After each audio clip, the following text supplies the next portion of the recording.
So what I'm going to tell you right now, do not, I warn you, do not try this at your home. Do not. So can someone tell me what's common between Narendra Modi, Arvind Kejriwal, and Steve Jobs? Anyone? Okay.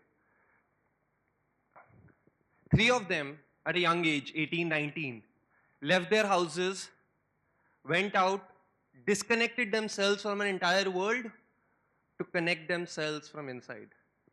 All of them left their houses to find solace. Yeah. Who in the audience wants to become rich? Anyone who wants to become rich? We have two, three, four. Give me a shout out, something. Give me a hell yeah, something. Oh yeah. So we have a couple of people who want to become rich. So then who wants to have a direction in life? Doesn't know what to do next? No idea where to go next? Anyone over here? Give me a shout out. Whoa, nice, nice, nice. So yeah.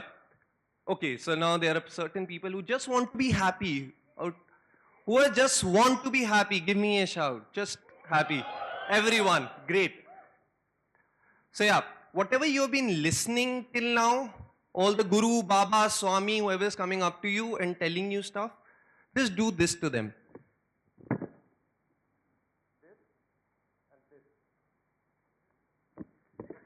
My friends, this is called bullshit in sign language. So whenever you hear too much of Gyan, try doing this to them. Okay, I'm not your guru or Baba or Swami who ran away from his house and discovered solace. I'm not that. I did something worse. I did I took 100 hour of vow of silence inside my house, with my parents, with my family, with my friends, and with a company in place. I did all that, and today I'm going to talk about that only. In 1973, we developed a cell phone. The first cell phone, a huge, this bulky thing came into the market. But in 2002, most of us had this small Nokia handset, a cheap one, which just suddenly changed our lives. Our entire lives was changed by these three letters, LOL. Suddenly, LOL, TC, all these became our language. We stopped caring about all this. So, a typical love-making session. This is how couples usually are nowadays. A typical love-making session, you're making love to your partners, your eyes are closed, you're enjoying the moment. And suddenly you think, this is the right girl, this is the right place, making love to her. And after 10 seconds, you open your eyes and then you see that other person holding a mobile in her hands. And then you ask her, what are you up to? I'm tweeting right now. Okay, fine. Another scenario. You're just making love to your partner and both of you are in it. Suddenly a sound comes in. Tring, tring. And you're like, okay, leave it, chuck it, let it be. And after just 2 seconds, there's tring, tring again. And your partner gets up and sees there is a phone call of a distant aunt or a work colleague who never calls up, but has called up at that particular moment where you need your partner and your partner says, it's an important call, I need to take it. I just leave you then and there. This is how mobile have changed a lot of things in our life. On average, a person spends 2 hours per day on phone, 2 hours per day on social media, 2 hours per day on email. That means somewhere around 6 hours per day, every single day, on all these three things combined.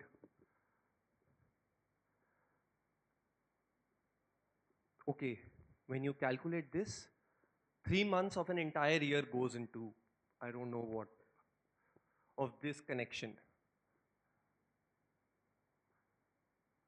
And if you want to work, so 6 months of your working time, if just you take 12 hours for your sleep aside and then suddenly 6 working months of your life goes into this.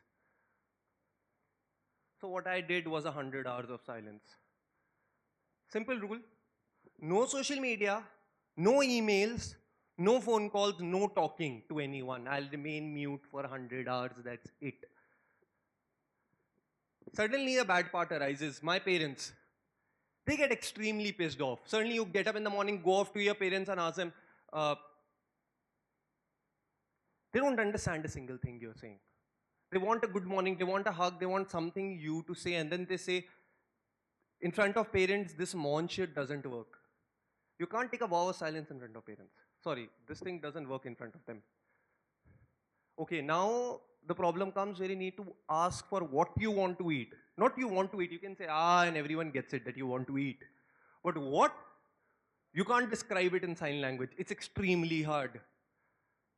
And the third one, as soon as you reach office, try explaining it to your work colleagues, your boss, that you are today on a vow of silence. You won't utter a word today. Nobody will get it, not even your clients. Nobody will understand. But there are some benefits to it. First one, a normal thing which all of you get. Kya kahenge log? What would people say? These are the 4 people since childhood, you realize, have been responsible of kya kahenge log. These are the 4 people who decide your career, your future, everything. Whenever your parents say kya kahenge log, you suddenly realize these are the 4 people you're never gonna meet in life. You're never gonna see in life. But these 4 people are the people responsible for the most important decisions in your life. When you become silent, you realize they are not important. The second one, you realize words have energy. Scientists conducted an experiment. They kept on telling a plant, they kept on abusing a plant, they kept on telling it, you're a failure, you're a failure, you're a failure. They kept on using negative words. The plant died. You keep on saying, I'm a failure, I'm a failure, I'm a failure, I'm a failure. You will become one. Keep on. Words have an energy, whether it's both positive or negative. Just try changing those words. Instead of calling a failure, call it a setback. That it's just a temporary setback. Calling a problem, just call it a challenge. That is just a challenge which life is giving to me, not a problem. And everything around you changes. The third one, imagination. Suddenly when your mouth shuts, you start seeing a lot of things. You start imagining a lot of things. A lot of daydreaming starts there. When you close down one sense, all the other senses open up. A lot of you must be knowing Beethoven over here, right? Yeah. This person created his biggest masterpiece when he became deaf. Biggest. When he stopped hearing, suddenly he was able to create something better than he was when he was actually able to hear. Whatever it is, it just helps you in visualizing more things, become more creative, and create more imaginative stuff. The fourth one, you start hearing your inner voice, whether you call it your heart, your gut, whatever, you start hearing it. Okay, so for those of you who can't hear their voice, I created something called as a talisman. So it's a simple experiment. What I do is, on one side it's written, my journey is my choice, and on the other side it's written, my destiny is sealed. So whenever I have to choose anything, I flip it. And in a microsecond, I get to know what my heart really wants. It doesn't matter what the answer over here shows. What matters is, in a microsecond, what your heart, what your inner voice really is asking for. Are you guys with me? Who wants this talisman? Get out of your comfort zone and take it. Anyone. That's how life is. Okay. What's your name? Anu. So, okay, sorry. Fine, I'll have one more. I'll give it to you. Your name? Naveshka. Can you please give a round of applause to Naveshka? Because what you're currently doing and what you really want to do, you just need to get out of your comfort zone. Listen to your inner voice. That's it. That's what she did. She just jumped. Just got out of her comfort zone. Fifth is focus. Suddenly, what all people start blabbering, the jargons they're using, the complicated stuff, you can do this to them. All of them. Anything which you don't understand, When you're quiet, you can prioritize everything in life. You can see what is BS and what is not. And last, you just do it. You're more action oriented. You stop talking, you just do it. So can I know how many authors or potential authors are there in this room? Can I get a shout out? Anyone who wants to become an author? Just one, two. Okay, yeah. We have a couple of people. So when you're doing such an experiment, you get a lot of thoughts in your head, a lot of ideas, a lot of problems, a lot of challenges. Everything just comes into your head. Start writing it down on a piece of notepad. Just write it down every single day. Whatever is coming into your head, just write it down. You get 60,000 thoughts per day. Most of them are repetitive. You'll automatically get to know what that is. So if you want to try writing a book tomorrow, you can write one. You can write one in 4 days, in 100 hours if you take a vow of silence. Automatically the entire book falls into place. Whatever is going on into your head, whatever connections you had to make, just happens then and there. I wrote my book, the third one, 5-year-old billionaire, the same way. Tried and tested, guys. Nothing fancy. One last request to all of you, and especially to those of my friends who are running in life. Please stop. You will not lag behind. Trust me, you will not lag behind. If you're running right now in life, just stop. And do not leave your house.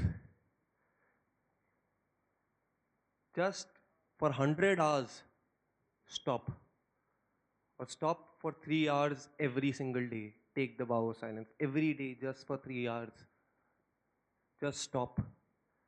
Your friends might get ahead of you, but you have to just stop. Why? And listen to what your heart really wants you to do. What your inner voice is telling you. Carpe diem. Seize the day. Just listen to what your heart really wants. Because at the end of the day, when you're looking the devil right in his eyes, when your time comes, you can smile and tell him, hashtag, no regrets. Thank you and have a nice day.